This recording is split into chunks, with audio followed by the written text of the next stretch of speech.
Chapter 5, The Spirit and the Story. From the book Transcending the Human Story, a series of sacred unveilings. Opening spirit, a word so often used, yet so rarely understood. Some call it soul, others call it breath, essence, or life force. For some, it is the immortal seed, for others, the spark of divinity. But what if spirit is not simply a part of you? It is the awareness itself, the space in which all stories rise and fall. The human story has woven many interpretations of spirit. Some traditions tied it to sin and salvation, others to energy and flow. But beneath these definitions, spirit is not a concept. It is presence itself, older than any narrative, younger than any thought. This chapter seeks to untangle the threads, to explore how history, science, philosophy, and spirituality have tried to name spirit, and to reveal what lies beyond all names. History, spirit as breath, fire, and memory. The earliest languages tied spirit to breath. In Hebrew, ruach means both spirit and wind. In Greek, pneuma means spirit, breath, and air. In Latin, spiritus means the same. Breath is the first act of the newborn, the last act of the dying. Spirit was recognized as that which animates. In ancient Egypt, the ka was the vital essence, the life force that survived death. Among the Greeks, Plato distinguished between the mortal body and the immortal soul, sowing the seeds of dualism. In African traditions, spirit was never abstract, it was ancestral. The Dagara people taught that each soul carries a mission from the spirit world. Spirit was both individual and collective, both memory and presence. Yet history also shows how institutions turned spirit into something to be managed. The church declared spirit could be lost or saved through sacraments. Colonial powers suppressed indigenous views of spirit, replacing them with dogma. Spirit was no longer a universal breath. It became a commodity controlled by authority. Still, across cultures, one truth endured. Spirit is what animates, what witnesses, what survives the story. Science? Energy, consciousness, and the field.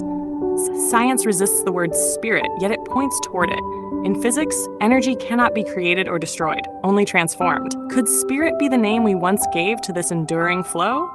Albert Einstein spoke of a cosmic religious feeling, born not of dogma but of awe before the laws of the universe. David Bohm, in Wholeness and the Implicate Order, described the implicate field from which all form unfolds. Spirit may be another word for that field. Neuroscience, too, brushes against spirit.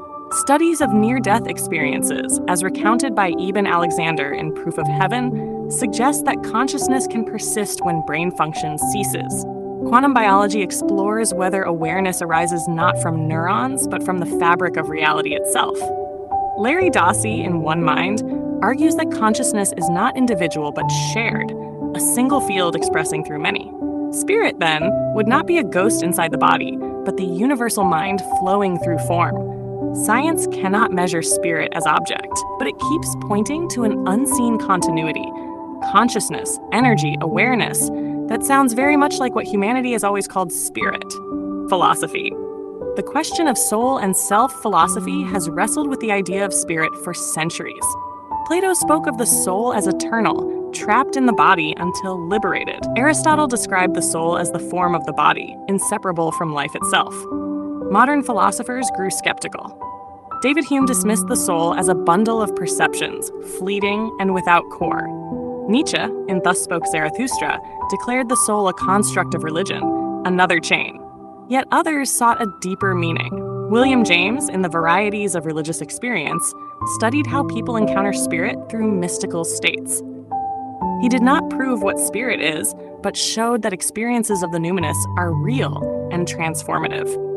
Eastern philosophy again dissolves the question. In Vedanta, the spirit is not separate from the infinite. It is Atman, the self-identical to Brahman. In Buddhism, spirit is not an entity, but the empty, luminous awareness that underlies all. Philosophy circles, critiques, doubts, but always it returns to the undeniable sense of being. Spirit may not be provable, but it is undeniable, for you are experiencing it now. Spirit, the spirit beyond the story. Mystics have always spoken of spirit not as theory, but as lived reality. Eckhart Tolle, in The Power of Now, teaches that spirit is the dimension of presence that opens when the mind quiets. Thomas Merton, the Christian monk, wrote of the point of nothingness at the center of the soul, untouched by illusion. Sufis like Ibn Arabi taught that spirit is God breathing himself into form. Rumi sang, "There is a field beyond ideas of right doing and wrongdoing. I'll meet you there."